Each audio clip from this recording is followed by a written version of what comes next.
امام محمد غزالی اور احمد غزالی رحمۃ اللہ علیہ یہ دونوں بھائی تھے۔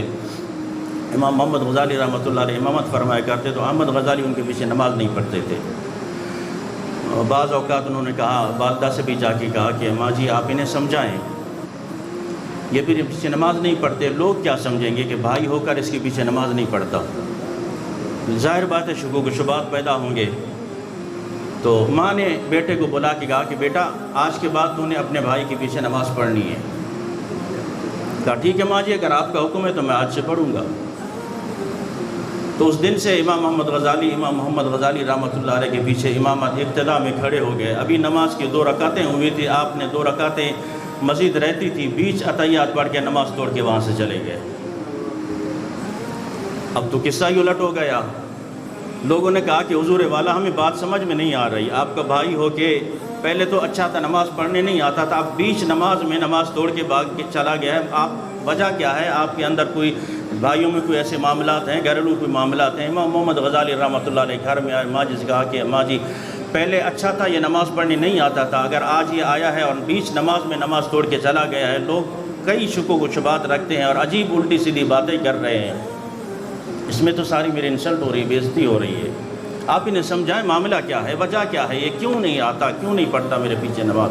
امام محمد غزالی کو بلایا گیا، فرمایا کہ ماں نے کہا کہ بیٹے وجہ کیا ہے، کیا معاملہ ہے، کیوں آج نماز توڑ کے چلے گئے ہو بھائی کے پیچھے سے؟ کہا کہ ماں جی میں ایک بات پوچھنا چاہتا ہوں، آپ میرے بھائی سے پوچھئے، جب اس نے اللہ اکبر کی نماز کے لیے تکبیر تحریمہ کے بعد اس ٹائم سے لے کر یہ دوسری رکعت تک، یہ تو اللہ کے خیال میں تھا، لیکن دوسری رکعت کے بعد اس سے پوچھئے اس کا خیال کہاں پر تھا؟ کیا یہ کپڑے کے کاروبار میں نہیں تھا؟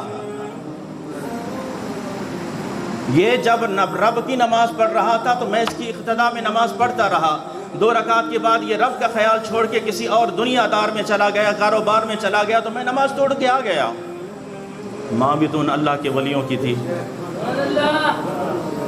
فرمایا اچھا ٹھیک ہے، وہ تو کاروبار میں چلا گیا، لیکن تو یہ بتا کہ تو رب کا خیال چھوڑ کے بھائی کے خیال میں کیوں چلا گیا؟ میرے ساتھیوں، ایسی نماز جو رب تعالیٰ کو دل لگا کر اور ایسا سجدہ، یعنی کہ ایسا لگے کہ واقعی نماز پڑھ رہے ہیں اور اتنی دل لگی کے ساتھ پڑھ رہے ہیں کہ دنیا سے لا تعلق ہو کر رب کو سجدہ ادا کر رہے ہیں۔ میرے ساتھیوں، جس طرح ہم 2 لوگ آپس میں محو گفتگو ہوتے ہیں نا، تیسرا جب ان میں مداخلت کرے تو کتنی بری بات لگتی ہے، اس کو جھڑک دیتے ہیں کہ یار ہم آپس میں اپنے معاملات میں بات کر رہے ہیں۔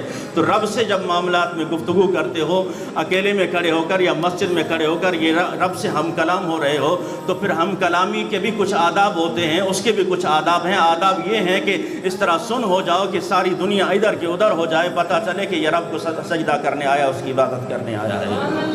اللہ تبارک و تعالی ہمیں دل جمعی کے ساتھ نماز پڑھنے کی توفیق عطا فرمائے۔ وآخر دعوانا الحمدللہ رب العالمین۔